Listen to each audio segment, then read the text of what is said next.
Western civilization is moving closer to a point of irreconcilable, unstable equilibrium, as frighteningly increasing numbers of people trust nothing. Media, academia, and especially the governments are no longer held in high esteem. Regaining trust is often impossible after betrayal.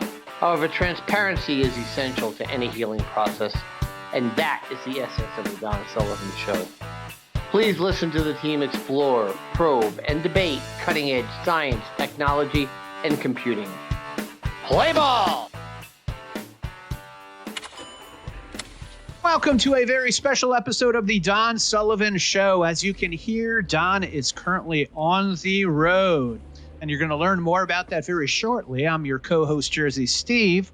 First, we want to thank our sponsors. Today's episode is brought to you by License Fortress, the industry's first and only software asset management firm to offer both a financial and legal guarantee at its highest level of service. Whether it's Oracle, Microsoft, or VMware, License Fortress helps organizations stay compliant, avoid audits, and save money. You can learn more at licensefortress.com.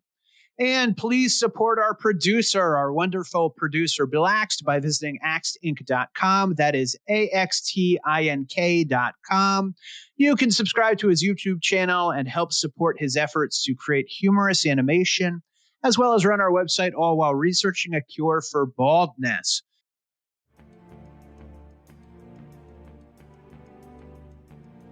Welcome back again to the Don Sullivan Show, folks. A show where we discuss all things science, technology, and computing on a level that can be understood by your average American and European teenager.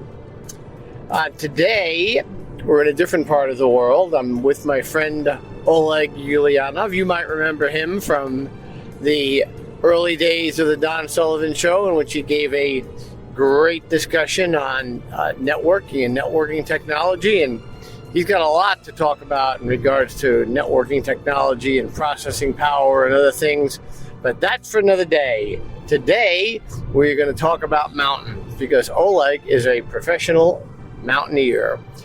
You all know that I've been running up and down mountains and doing live podcasts or real-time podcasts from different mountains in Colorado and Alaska.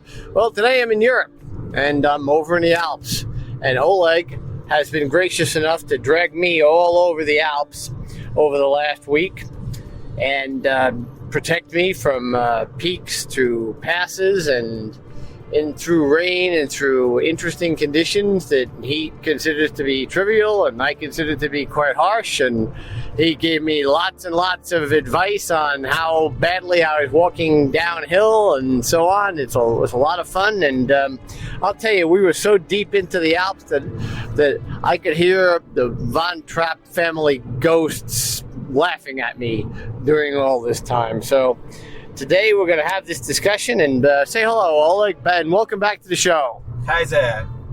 Yes, Oleg is a man of few words, but every word is extremely important and very substantive. So I'll start off again with our disclaimatory waiver. I'm really getting tired of our lawyers, but they make me say this every time. All statements by the host and the guest on the Don Sullivan Show are the personal opinions of the host and the guests, all of whom agree that the following content is the property to be used exclusively by Xanalytics LLC, and again, exclusively on the Don Sullivan Show for public consumption and public listening. I kind of said that wrong, but the lawyers can live with that. So, again, welcome back to the Don Sullivan Show, Oleg, and thanks for guiding and planning and protecting me last week. I don't mean just from the mountains. I'm talking about from the cows. So many cowbells. Christopher Walken would be embarrassed, I think. And yes, you all Americans know about that. I had to explain that particular euphemism to Oleg. You understand it now. It's Saturday Night Live, right, Oleg? That's right. Thank you, Don, for doing so. Yes. Really appreciate for having me back to the show. Yes, and he's Oleg was there protecting me from the cows and the cowbells and the local mountain bikers who. It's amazing. The cowbells make all the noise in the world, but the bikers, when they come up on you, they don't make any noise whatsoever. They just expect you to jump and get out of the way. Very different than the United States, but pretty kind of interesting. He also was able to expose me to all kinds of Austrian transportation, from gondolas to buses to the Austrian trains to driving here on the Autobahn right now, pushing the 160 kilometer mark.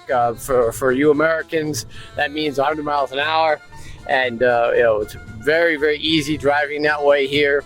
You know why, folks? Because nobody passes on the right. That's why. And it really works extremely well, and Oleg is very good at it.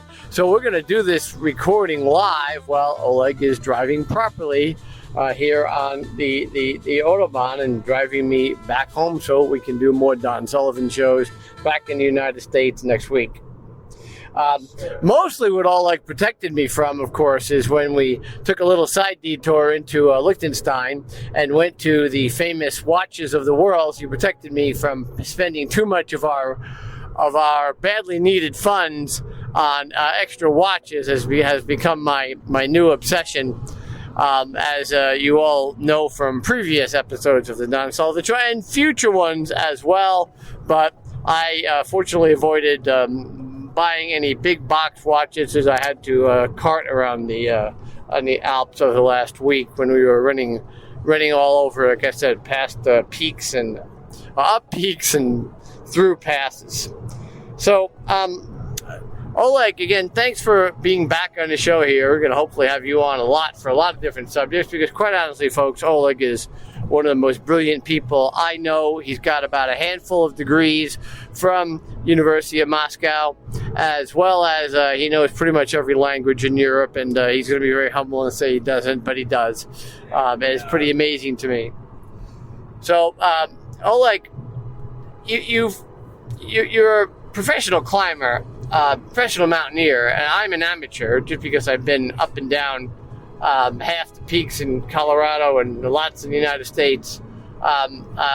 You're very much a professional, and you did this, and you learned it through your time at the University of Moscow. But I'll make the point that you've been up major peaks in the Urals and the Caucasus and the Himalayas and the Rockies and the Alps, of course, here. What do you see as some of the major differences between those mountain ranges? Just off the top of your head. I mean, it's a very casual conversation here. It's 5 mountain ranges. What do you think? Yeah, so that's a great question to answer, right? And I think the main difference is in accessibility of this mountain. Meaning in Alps, you just need to drive a couple of hours, take a lift, and basically you're up to the spikes. Going to Tajikistan and then trying even to get closer to the mountain, it already will cost you like 1 week before you even start reaching there. So for those of you who aren't that good at geography in the United States, Tajikistan is one of the former Soviet countries, of the 15 of them, and Oleg has been up the highest mountain in Tajikistan at 25,000 feet. That's, for, again, you Americans, 5,000 feet higher than Denali. So go ahead. That's right. So the accessibility is like the major thing there. And for sure, like the high altitude, right? So what we were talking about, like, it's no 25,000 peaks in Alps at all, right? However, it's a bunch of them being on 4,000 meters, not really closing to 5,000, but between 4,000 and 5,000, you will find a bunch of them. And it's a very different style to climb, right? What we call the alpine style, right? Basically, you would have close to nothing, just a couple of ropes, a couple of carbines, a couple of things with you, and that's all, right? Doing Tajikistan or doing Caucasus mountains, it will be an expedition. An expedition 30 days, right? Exactly. 30 days, a huge backpack, like over 40 kilos. Don can help me to translate kilos. And again, that's 100 pounds for you Americans. Right, and that is what you're not only hiking, you're also sometimes actually climbing. So it's quite a different condition. And the last but not the least is about like what you need to do if someone needs to be rescued. For all of this expedition in further mountains, it basically will be your team, right?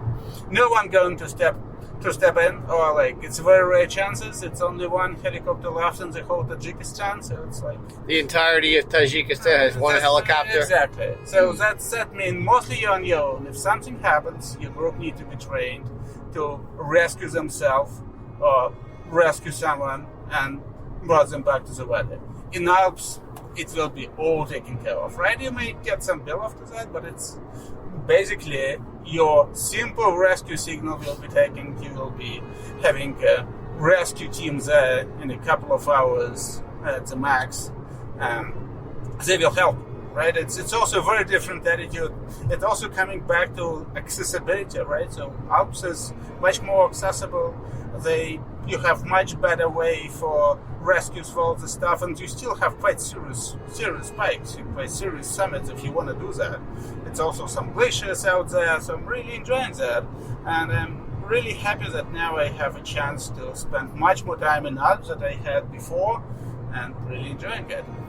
So what about the geology? I mean, obviously you're dealing with different parts of the world, very different parts of the world. The Himalayas are very young mountains. The Rockies are very old mountains. How do the Urals and the Caucasus compare that way? Or the Alps? The Alps are sort of halfway in between, I think, right? Yeah, the Alps is halfway in between, and it's also would determine what you will see, like what kind of terrain you will see going up, right? And for Alps, for example, it will be a lot of loose stones. However, you will still see some of like Rockies, but you will need to climb on, and that will be very good actually for climbing. You can put a lot of friends in that, and they will put you pretty good.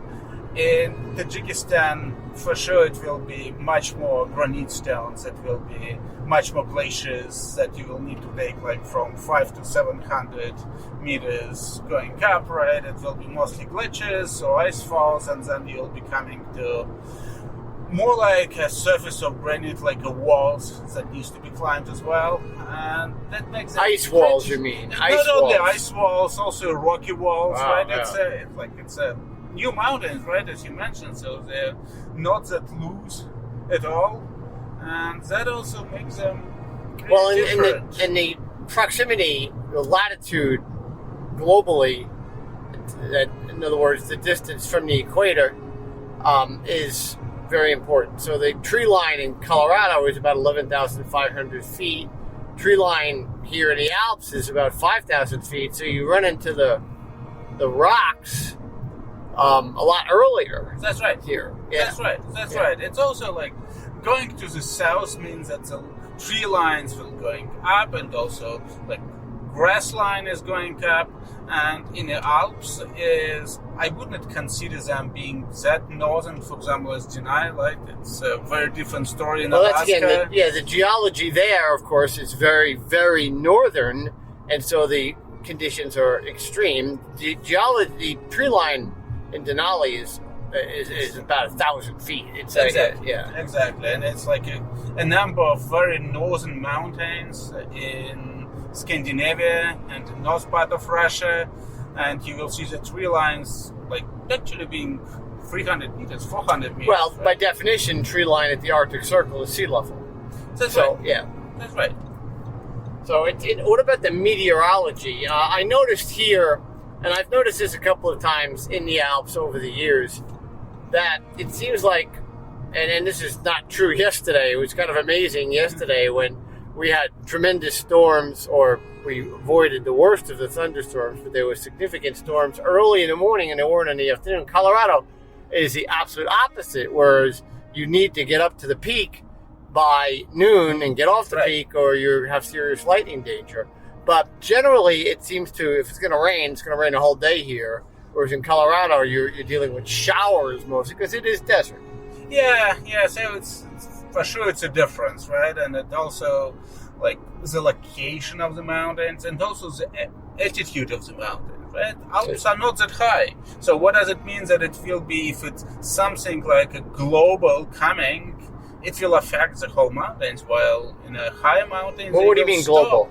I mean global, like a cyclone coming, or like clouds coming, and that's why you can see it's basically raining, even not for one day, but for a couple of days. That was amazing yesterday, walking up through that valley. We could see the clouds coming at us at about 20 miles an hour. We're like, uh-oh, we're not going to even start up this particular pass when it's going to hit us hard.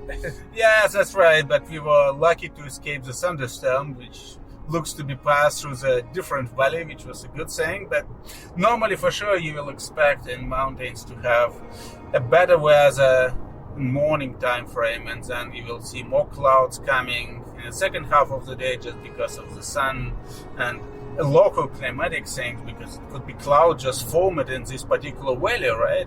And that would affect the local weather forecast. But in Alps, and I would say in many mountains, like low altitude mountains, you will see much more weather being affected by global events coming, right? So you will see a lot of rains coming and just staying there for a couple of days. That might happen. You just need to count for that.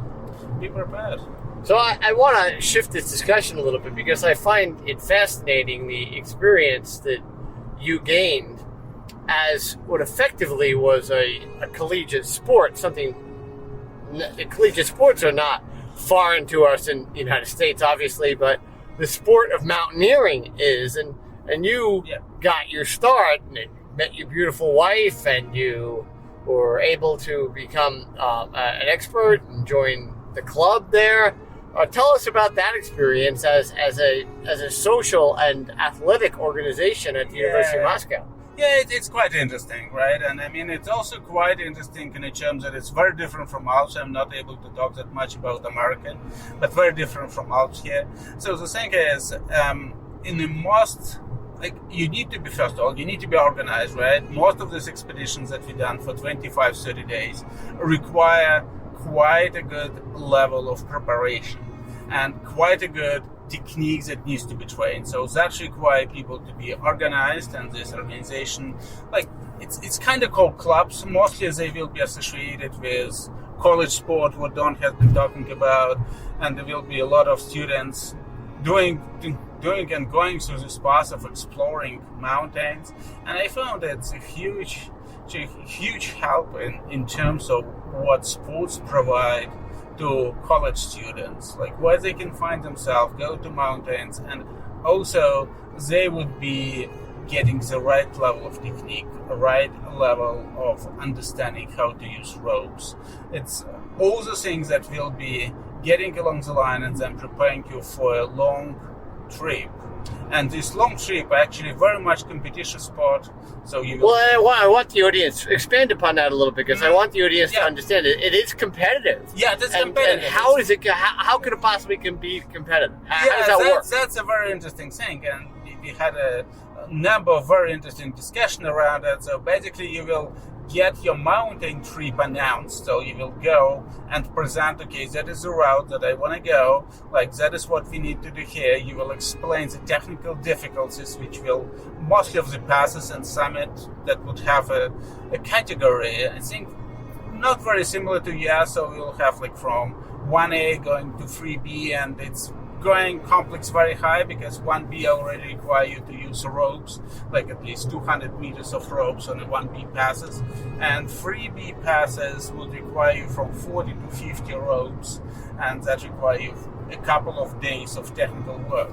So, and going here and there, basically proclaiming or climbing through some competition level stuff, and then attending some Russian-wide competitors, meaning you can get more or less a win in a Russian level championship. That's my team actually did a couple of times. You weren't able to compete outside of Russia at the time, but it would have been very, very interesting to have combination teams, or it's too bad you never were able to do that. And it's something I'd love to see in the future. It's never happens, right? It's a very specific, and it looks like that on each country, and we will treat the European Union as a country, right? Each country would have their own standards, how they would do that, and it will be very much dictated by this accessibility of the mountains that we just talked before, right? In Alps, I can do it all on my own. I don't need a party to do that, right? Just because, rescue will be provided. They're all very accessible. I don't need to plan.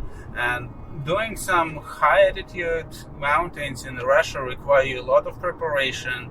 It will be 1 week just to get there, as I mentioned. And you wouldn't be able to do it alone, and also alone you wouldn't be able to rescue yourself in most of the cases, right? So if you're stuck, then you're stuck. It still sounds a guy doing that on a, like solo climbing, but most of the solo climbers would end not well. Not well. That's a euphemism for being dead, folks. That's right. That's right. That's exactly true. You can probably survive a couple of affairs, but then especially eventually you're gonna make a mistake. Exactly, and this mistake, right? If a small mistake like you broke your leg in the Alps would not cost you your life, you will be rescued in most of the cases, right? Mistake like that by doing the solo climbing in the remote places like Tajikistan most probably means that you're not returning back. Maybe bring cyanide. Yeah. Just saying. Exactly. Okay, I'll take that back. That was mean, but still. That's right. All right, so tell us about this this climb in Tajikistan, which gave you significant status. I think you won a championship for it. What was the name of the peak? Do you remember? Yeah, so it's Lenin Peak in Tajikistan. It now has been renamed, I think, by Tajikistan authority in this way to more or less go their own way through how they manage the country. But it's still being referenced as Lenin Peak, which is a little bit above 7,000 meters. And you were the first ones to climb this route. Not Okay. the first one. I think like what we did is more or less as a combination. It's not really doing just a summit, but what we did is we did this summit as a part of. I wouldn't call it hike. I still need to try to find the right place to do. The right was probably expedition to call it, right? And it's a very unique that we were doing a number of summits and then traversing between the summits, and one of these traversing on a overall altitude of 6,500 meters for like 5 days have never been done before. So it was quite impressive, and we were able to claim a victory. I know I've been impressed for quite a long time with all of this. Pretty amazing stuff there, Oleg. Something else that I've noticed here that I'm incredibly impressed with, and I've seen it before a few times, but since you're here in Austria and Germany now, and you've experienced it a lot, tell us a little bit about how this hut system works. Now, we have huts in the United States. A lot of times they're pretty elite. They require they're remote in the mountains and so on.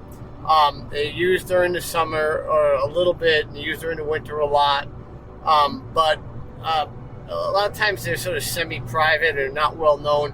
The hut system here in Austria is extremely well known and used very, very socially, and they have services that run like hotels on a very rudimentary basis. So how often do you use them, and what do you think about this system? Yeah, that's a great question, and I think it also going back to what we started the discussion, how these different mountains, what is the difference between them, and the accessibility. And this accessibility in the Alps is being there for hundreds of years already. So they started accessing Alps end of 19th century, beginning of 20th century, and what they found out, they need to have some base camps, right? Because tents at that time wouldn't provide you the right protection from snow and from harsh weather that we experience a little bit. With Dawn on our hike, right? So, and that was a move towards building how they will call the refugee or huts, and those huts will provide you with overnight stay, and also quite a nice introduction into high alpine cuisine associated with these huts as well. And on the other side, tenting or camping is mostly prohibited in Alps, right? You must use huts. Totally different than the United States. Exactly. You have to use the hut. You can't just set up a tent anywhere. So that's why it's like more than 120 huts that have been built and maintained by mountaineers clubs, and those clubs are non-profit organization. Either the clubs, those clubs are non-profit. They're based in Germany or in Austria or in France, and that ended up some of the German mountaineering clubs owning a hut in Austria as a base for this club's efforts to actually go through and hike through the Alps, right? And then those huts are sub-rented to local individuals who would provide the hospitality service, like really arranging queues overnight stay, arranging queues breakfast, some meals, families, and yes, mostly it's a family-run business. Lots of beer. Lots of beer for sure, because that is what Austria and Germany are very famous for, and that is what you expect to have. So you climb your summit, and then you're going just downhill up to 2,000 meters. You will get this hut, you will get your beers, and you can enjoy very nice social thing, right? You will see very different people from a very different age coming there, enjoying it, and it will be very interesting to do some social study on actually like what kind of cohorts of people are coming there, like why they're there.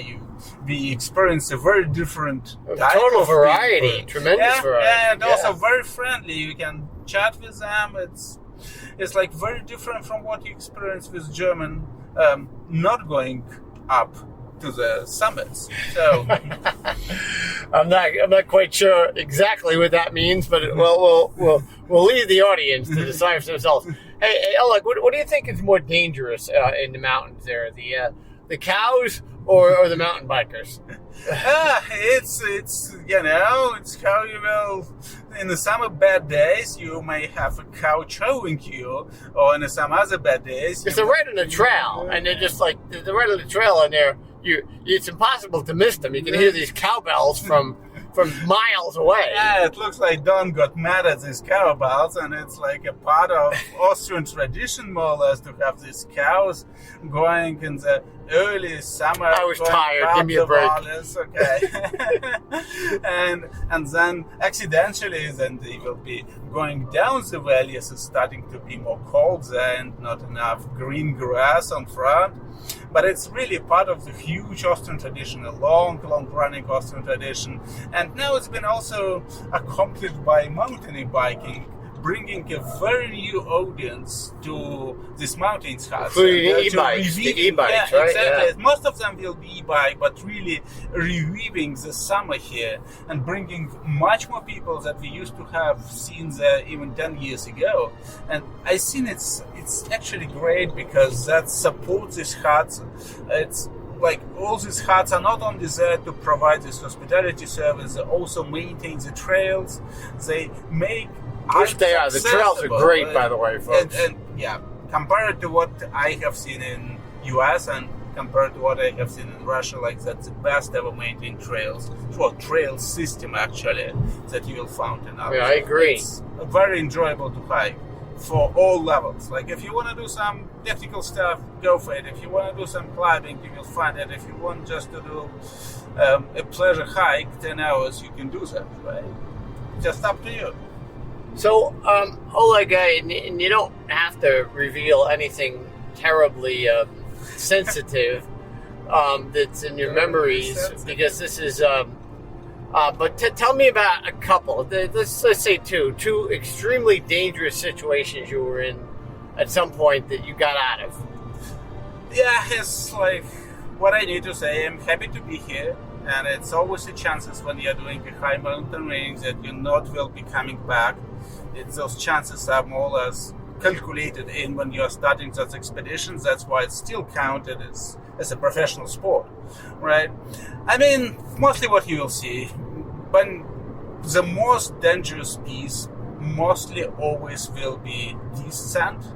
And on this descent is your two main enemies, one of them being stones and the second one being avalanches. And when you have them being combined, that is the worst experience you can ever have. We had a couple of them. We are happy to stay alive, and stones like jumping over you, like the stones being like 2 times more than ordinary people, so like, I don't know, more or less 2 to 3 meters.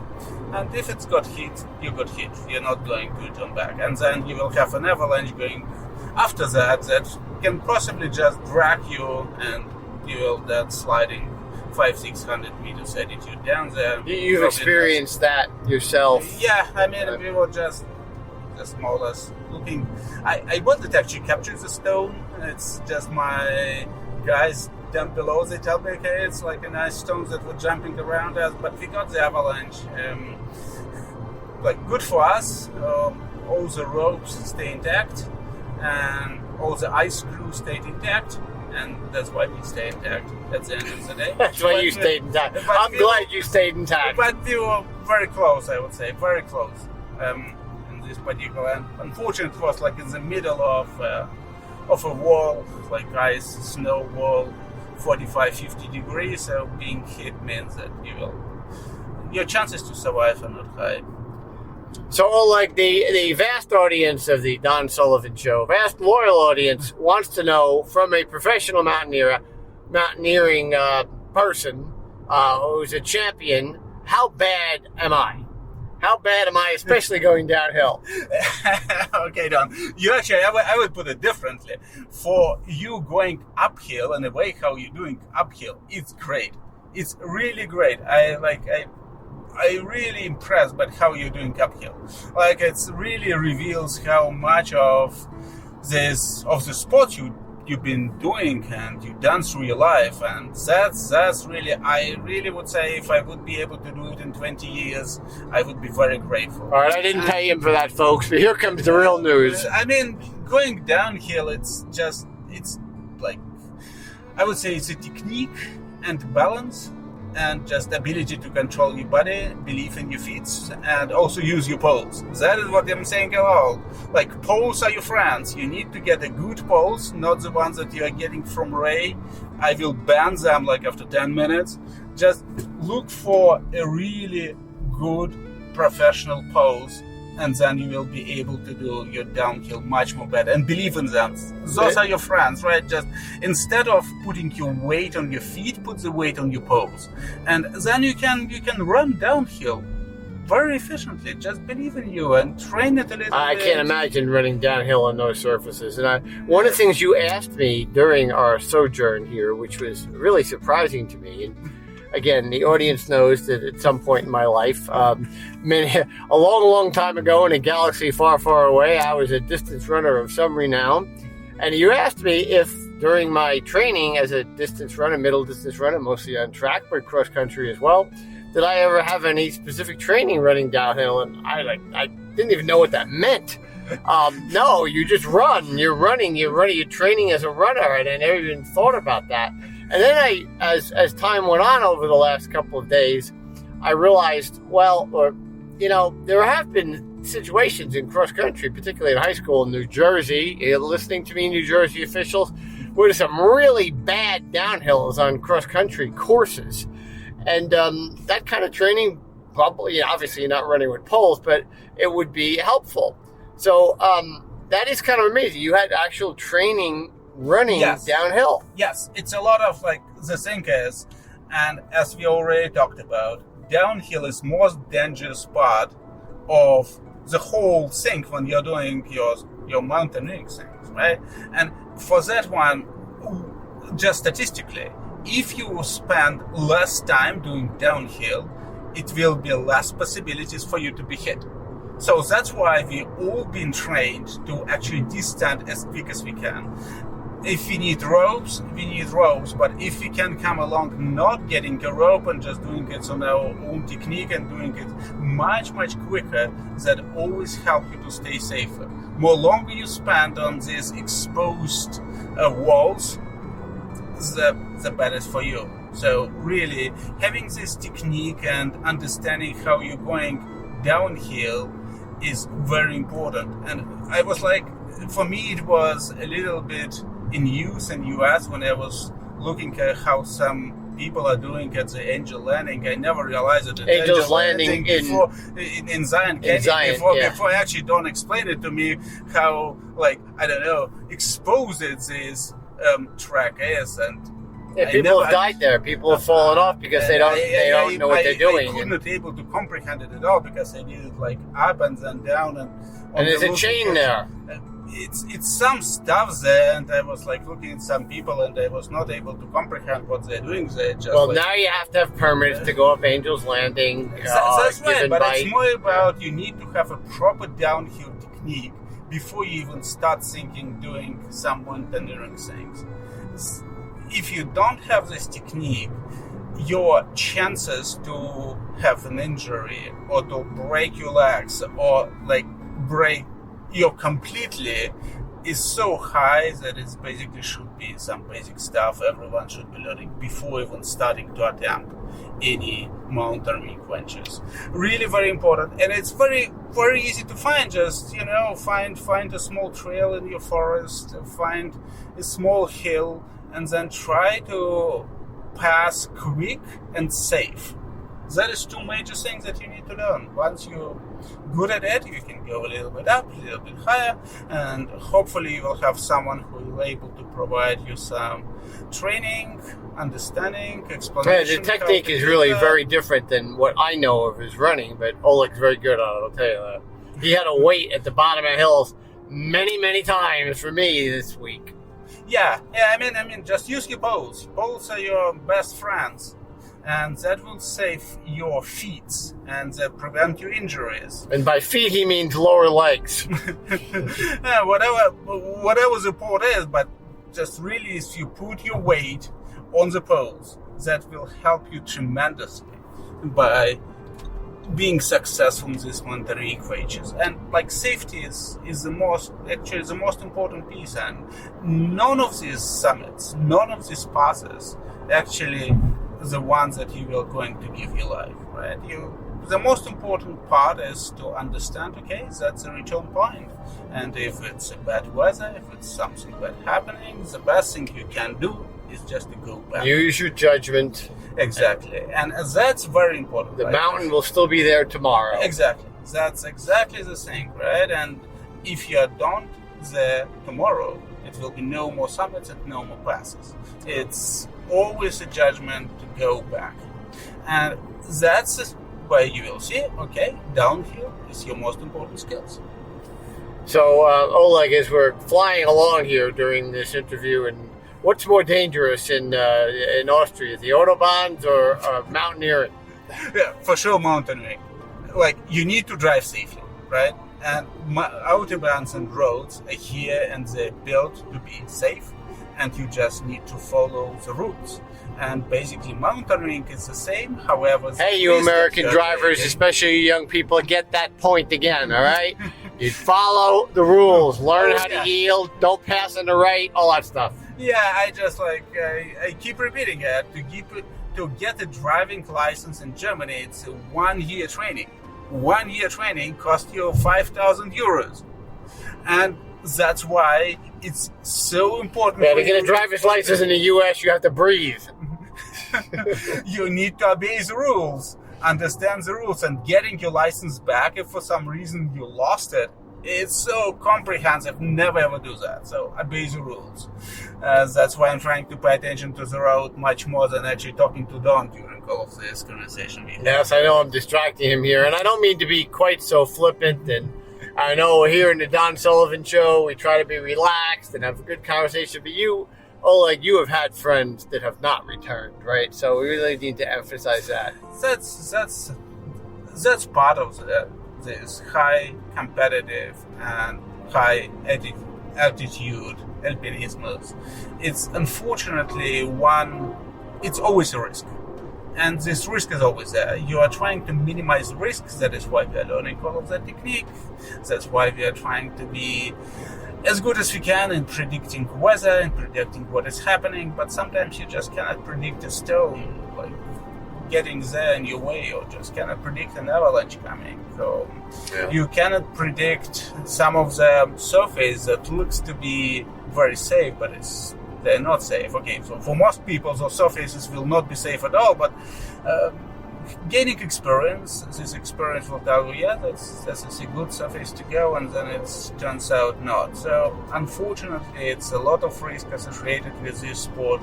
Do with your own judgment what kind of sport you're choosing, and it's the things that should be there. Right? Well, since the days of Mallory, when he didn't return from Everest, and he had been asked the famous line a few weeks before when he was attempting over 100 years ago that first summit of Everest, and they asked him, why do you want to do this, and why do you want to climb mountains? He said, because they are there.